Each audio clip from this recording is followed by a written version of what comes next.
Hi friends, நம்ம பார்க்க போகிற திரைப்படம் ஸ்பின் ரவுண்ட் மீ. இந்த படம் பார்த்திங்கன்னா ஒரு ரொமான்டிக்கல் மூவி. இந்த படம் வந்து பார்த்திங்கன்னா டைரக்ட் பண்ணது ஜெஃப் பைனா. இவங்க வந்து ஜோஷி இந்த படம்லாம் அவங்க டைரக்ட் பண்ணியிருக்காங்க. ஸோ ஜெஃப் பைனா, அலிசன் ப்ரி வந்து ரைட்டிங் கிரெடிட்ஸ் போகுது. இதில் நடித்தவங்க பார்த்திங்கன்னா நிறைய பேர் நடிச்சிருக்காங்க. அலிசன் ப்ரி ஆம்பர்ன்றவங்க, இவங்க தான் ஹீரோயின். ஜேக் பிக்கிங், அவர் வந்து ஜேக் என்ற கேரக்டரில் நடிச்சிருக்காரு. லீ ரெல் ஹோரின்றவர் பால்ன்ற கேரக்டர் நடிச்சிருக்காரு. ஸ்டெல்லா செஸ்டட்ன்றவங்க மாயா என்ற கேரக்டர் நடிச்சிருக்காங்க. ஈகோ நுவாடின்றவங்க எம்லின்ற கேரக்டர் நடிச்சிருக்காங்க. இன்னொரு முக்கியமான கேரக்டர் கிரேக்ன்ற கேரக்டர், அவர் வந்து பென் ஷிண்ட்லர். அப்புறம் அந்த டேனான்ற கேரக்டரில் ஜாக் வுட்ஸ்ன்ற நடிச்சிருக்காங்க. இன்னொரு முக்கியமான கேரக்டர் நிக் அலெக்சாண்டர் நிவோவியான்ற நடிச்சிருக்காரு. ஸோ இந்த படம் வந்து பார்த்திங்கன்னா ஒரு ரொமான்டிக் படம். நான் பேசணும், இந்த படத்தில் வந்து பார்த்திங்கன்னா முக்கியமான கேரக்டர் ஆம்பர் நிக்ன்றவங்க தான்.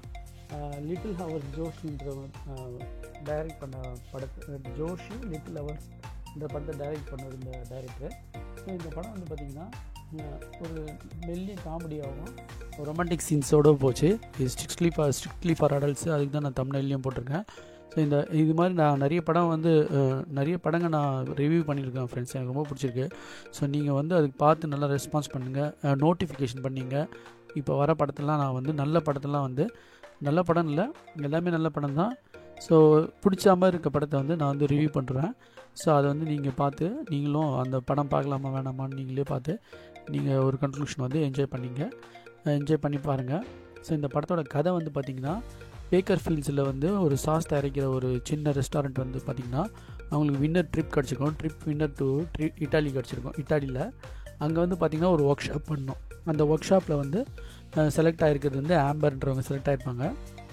ஸோ அவங்க அந்த ஒர்க் ஷாப் போய் என்ன பண்ணுறாங்கன்னு தான் படத்தில் கதை. ஸோ அவங்க அந்த ஒர்க் ஷாப் போகும்போது இந்த கிரேக்ன்ற வந்து பார்த்திங்கன்னா பாஸ்போர்ட்லாம் வாங்கி வச்சுப்பான். அங்கே இருக்க லேடிஸுங்க பாஸ்போர்ட்டில் வாங்கி வச்சுக்கின்னு இந்த ஒர்க் ஷாப் முடிஞ்சோடனே தான் தரேன்னு சொல்லுவான். அப்போ வந்து இவங்க ஃபஸ்ட்டு பயப்படுவாங்க. அப்புறம் பார்த்திங்கன்னா ஒருத்தர் இன்ட்ரடியூஸ் ஆகி அவங்கவுங்க எல்லாம் ஜெல் ஆகிடுவாங்க. இந்த ஆம்பரும் அவங்க ஃப்ரெண்டும் 2 லேடியும் என்ன பண்ணுவாங்க கேட்டிங்கன்னா, நைட்டு வெளியே போவாங்க, அவுட்டிங் போயிட்டு சாப்பாடு கிடைக்காது. அப்போ வந்து ஒருத்தர்கிட்ட சாப்பாடு ஒரு ரெஸ்டாரண்ட்டில் பேக் சைடில் போய் சாப்பிட்டு மூடி வந்துடுவாங்க. அது மாதிரிலாம் நடக்கும். ஸோ கொஞ்சம் கொஞ்சமாக இந்த ஒர்க் ஷாப் மேலே டவுட் வர ஆரம்பிக்கும். இந்த லேடிஸுங்கெலாம் ஒருத்தர் உடம்பு சரியில்லாமல் போவாங்க. அப்போ வந்து இந்த ஆம்பர் வந்து ஒரு டேட்டிங்காக ஃப்ரெண்டோட போவாள்.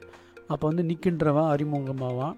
அவன் வந்து யாட்ஷெட் அந்த சின்ன படகு மாதிரி இருக்க இடத்துக்கு கூப்பிட்டு டேட்டிங் கூப்பிடுவான்.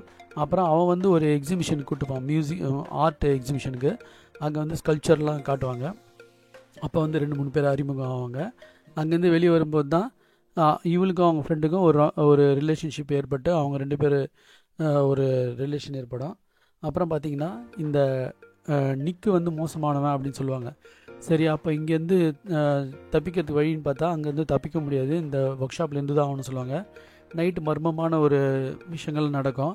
ஸோ அது என்னென்னு இவங்களால கண்டுபிடிக்க முடியாது. அப்புறம் பார்த்திங்கன்னா ஒருத்தர் அந்த நிக்கு மேலே டவுட் சொல்லுவாங்க, இது வந்து ஆளுங்களை கடத்துகிறோம், அது மாதிரிலாம் வரும். அப்புறம் பார்த்திங்கன்னா அந்த நிக்கு வந்து நல்லவனா கெட்டவனான்றது ஒரு பெரிய விஷயமாயிடும். அப்புறம் பார்த்திங்கன்னா இந்த ஆம்பரும் இந்த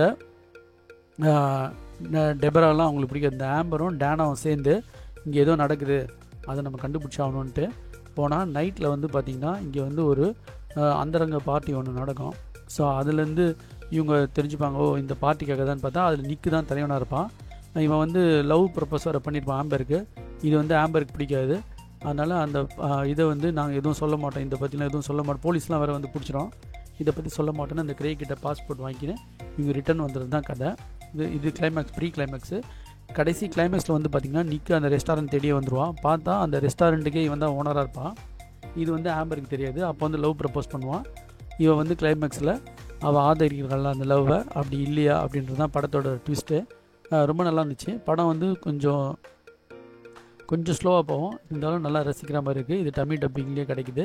நீங்களும் அடல்ட்ஸுங்க ரொமான்ஸ் மூவி பார்க்குறவங்க பார்த்து நீங்களும் என்ஜாய் பண்ணுங்கள். இது ஒரு நல்ல படம் ஃப்ரெண்ட்ஸ். ஃபிலிம் ஃபெஸ்டிவல்லாம் வர போயிருக்கு. ஸோ இது நீங்களும் பார்த்து என்ஜாய் பண்ணுங்கள். Thanks friends.